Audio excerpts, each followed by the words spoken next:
Hola, bienvenidos a mi canal Alicia Mundo Hispano, Alicia 西班牙语话 Soy Alicia. Hoy en el español lento quiero hablar de un tema relacionado con la compra de viviendas. Ya sabéis que ahora estoy leyendo un libro que se llama Money Walks. En este libro hay una idea muy interesante. El dinero siempre se mueve hacia donde hay más oportunidades. Hay un capítulo que me llamó mucho la atención. Habla de que el precio de una vivienda no refleja su valor real, sino la situación del mercado. ¿Qué ocurre cuando el precio de las casas se disparan? ¿Quién puede comprar esas casas tan caras? ¿Por qué hay personas que pueden comprar una casa, luego otra y luego otras más? ¿Cómo lo hacen? ¿Qué tipo de casas compran? ¿Y en qué están pensando cuando toman estas decisiones? Cuando pensamos en el precio de la vivienda hoy en día, mucha gente siente que las casas son demasiado caras, especialmente en las ciudades. Es cierto que los sueldos también cambian con el tiempo. Por ejemplo, las personas que empiecen a trabajar dentro de 10 o 20 años probablemente ganarán más dinero que ahora. Pero aún así, las viviendas en las zonas céntricas siguen siendo muy caras para la mayoría de la gente. ¿Quién puede comprar las casas en las grandes ciudades? Por ejemplo, en Taipei, en Seúl o en Mumbai, en la mayoría de esos mercados no hay muchos terrenos nuevos para construir. Entonces, muchas de esas nuevas casas, en realidad no son nuevas. Se renuevan edificios antiguos. Los que pueden comprar viviendas son los que ya tienen una vivienda. Usan esa vivienda para pedir un préstamo al banco y con ese préstamo compran otra casa. Usan viviendas como garantía, piden un préstamo hipotecario, aprovechan el valor de la vivienda. El precio de la nueva casa muchas veces no depende directamente del sueldo de la gente, el precio lo determina el mercado y está más relacionado con el precio del alquiler. Por ejemplo, en ciudades como Mumbai o Manhattan, allí no solo la clase media tiene dificultades para comprar viviendas, ni siquiera muchos empresarios pueden permitírselo. Solo pueden comprar viviendas las personas que ya tienen una y utilizan esa propiedad para comprar otra. De hecho, todo eso es una inversión. Ahora bien, hay un punto importante. ¿En qué lugares no se debería invertir? Curiosamente, suelen ser los lugares en los que mucha gente pensaría invertir. Son zonas completamente nuevas que se están desarrollando desde cero. Allí suele haber mucho terreno disponible, pero todavía no vive mucha gente. Si se trata de comprar en estos lugares, el banco muchas veces no quiere prestarte dinero. Eso significa que tienes que comprar la casa con tu propio dinero. Si el banco no quiere prestarte dinero, normalmente es porque no ve claro que esas viviendas vayan a tener suficiente valor en el futuro. Si decides invertir allí, puedes perder dinero en el futuro. ¿Cómo podemos saber si el valor de ese terreno va a subir? Sigamos con un principio muy simple. El dinero siempre se mueve hacia donde hay más oportunidades. Si una región va a atraer a más jóvenes, si va a seguir siendo una zona con mucha vida, si va a surgir una nueva industria o si aparece algún factor político que atraiga más talento, es muy probable que el valor de ese lugar aumente con el tiempo. ¿Qué factores influyen en el precio de la vivienda? En general, podemos distinguir dos niveles. Por un lado, la macroeconomía, es decir, factores como los tipos de interés, el crecimiento económico, los salarios o la inflación. Estos factores influyen en el mercado inmobiliario a largo plazo. Por ejemplo, cuando los tipos de interés son bajos, las hipotecas son más baratas y más personas pueden comprar vivienda, lo cual aumenta la demanda. Por otro lado, también existen factores microeconómicos, es decir, factores locales. El mercado inmobiliario no funciona igual en todas las ciudades ni en todos los barrios. Por eso, muchas personas observan aspectos como el transporte, las infraestructuras, las oportunidades de empleo o el desarrollo de nuevas zonas. Además, muchos economistas también prestan atención a la demografía. Las ciudades con más jóvenes, más empleo y más inmigración interna suelen tener una demanda de vivienda más fuerte. Y por último, el alquiler. Muchos inversores consideran que el precio de la vivienda está relacionado con el nivel de alquiler, porque el alquiler refleja la demanda real de vivir en un lugar. Según él, el precio de las viviendas en los lugares adecuados tiende a subir con el tiempo. Mucha gente habla siempre de la famosa burbuja inmobiliaria. En realidad, nadie sabe exactamente cuándo puede estallar. Mientras tanto, los precios continúan subiendo. En teoría, una burbuja inmobiliaria debería estallar si una ciudad se expande de manera ilimitada. Pero mientras el crecimiento de la población sea mayor que el número total de viviendas disponibles, el mercado puede seguir funcionando. ¿Cuáles son los indicios de que el mercado puede irse a la olla? Cuando la inflación es demasiado alta, los bancos centrales suelen subir los tipos de interés.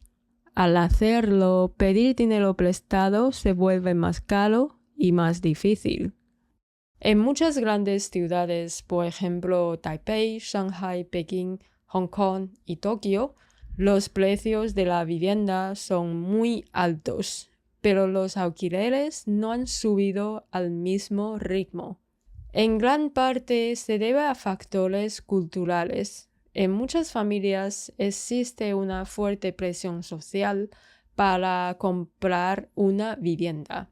Además, en algunos lugares no se pueden comparar las condiciones de vivir en una vivienda en propiedad con las de vivir de alquiler.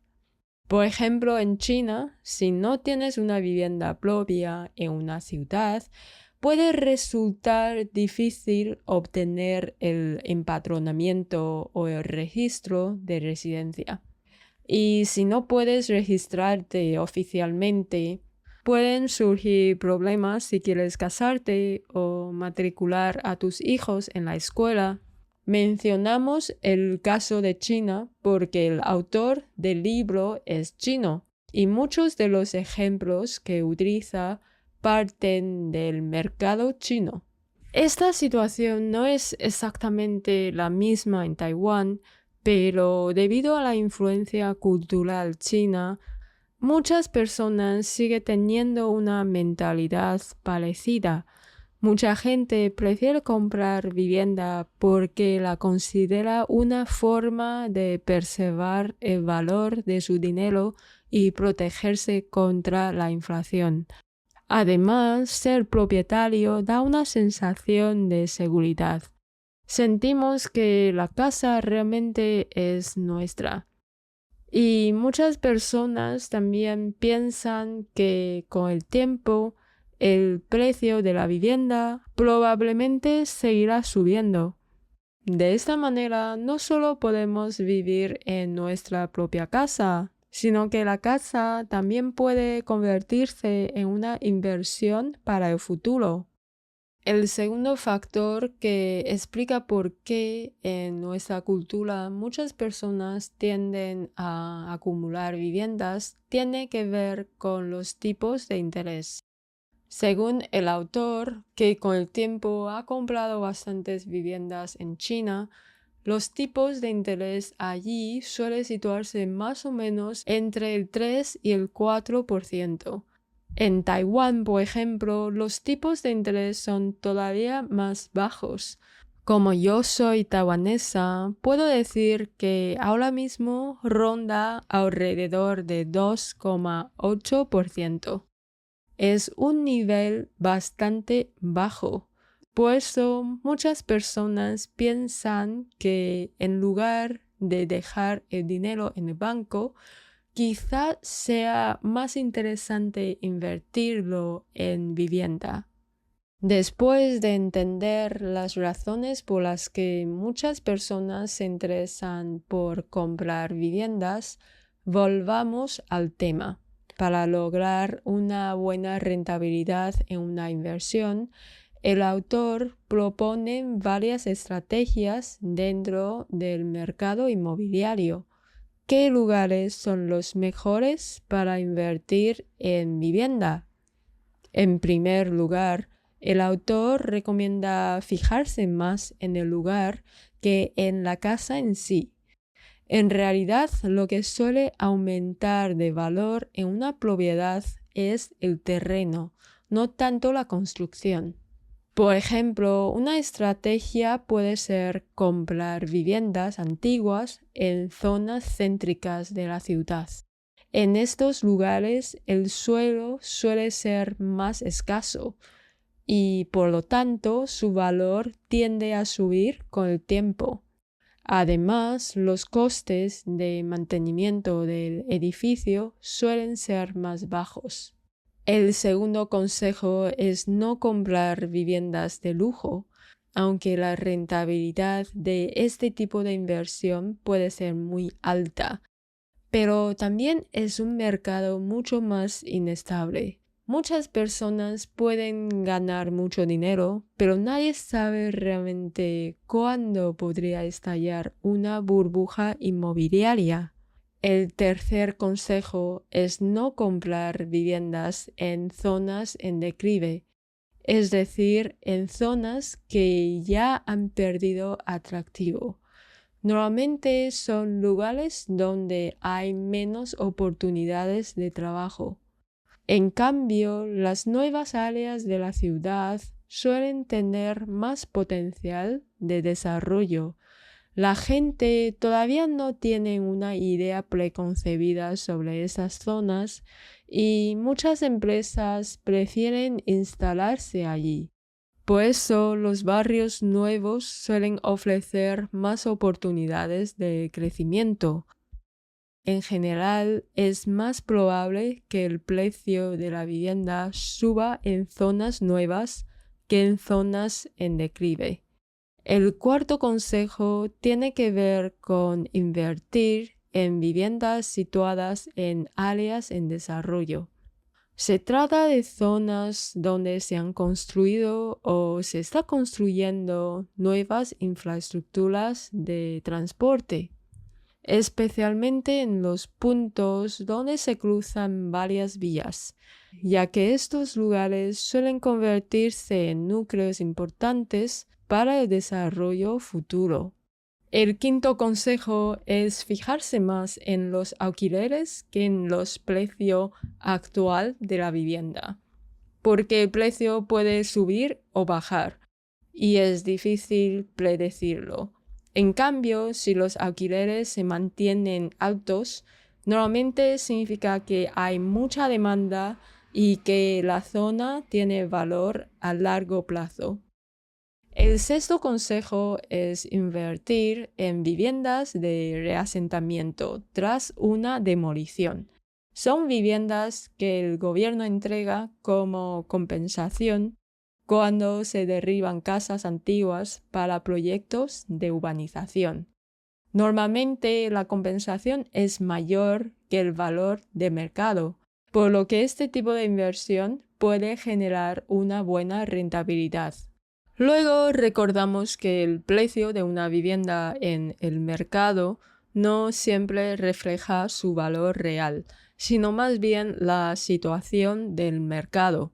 Es un poco como ocurre con mis cursos de español. el precio no depende solo de mí, sino también del mercado, de quiénes son los compradores y de la demanda que existe en general. Por eso, cuando compramos una vivienda, no podemos preguntarnos simplemente si el precio es razonable o no. El precio no refleja su valor real, sino las condiciones del mercado en una ciudad en un momento determinado. Finalmente, el libro también habla de una lección que el autor aprendió después de comprar y vender varias viviendas.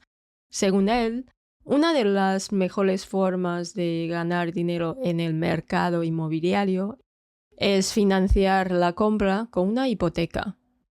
Es decir, utilizar la financiación y la refinanciación para obtener dinero del banco, en lugar de estar comprando y vendiendo viviendas constantemente. Según el autor, cada vez que compras o vendes una vivienda, pierdes dinero en impuestos y comisiones. Y además suelen aparecer gastos imprevistos que reducen tus ahorros. Por eso, en lugar de comprar la propiedad, es mejor mantenerla y obtener liquidez a través de préstamos o refinanciaciones. Hasta aquí el episodio de hoy. A mí me gusta mucho leer libros sobre finanzas personales, porque creo que es un tema que nunca aprendí realmente. Es algo muy importante, pero normalmente no lo aprendemos cuando éramos pequeños. Además, en la escuela tampoco suele enseñarlo, porque muchos profesores tampoco lo saben. La razón por la que he elegido este libro es que el autor es muy sincero. Él mismo ha ganado mucho dinero en el mercado inmobiliario y ha querido compartir su experiencia. De hecho, según el libro, llegó a acumular unos $300 millones taiwaneses, que equivale a más o menos $9 millones estadounidenses en 11 años, partiendo del sueldo normal de un trabajador de oficina estadounidense, claro. También hay que tener en cuenta que vive en Estados Unidos, donde el mercado inmobiliario funciona de manera un poco diferente. Pero aún así creo que su caso puede servir como un buen ejemplo. Además, me da la impresión de que el autor habla con bastante honestidad sobre lo que ha hecho y sobre cómo funciona este tipo de inversión. Y bueno, hasta aquí el episodio de hoy. Espero que hayas aprendido tanto como yo. Nos vemos la semana que viene. ¡Chao!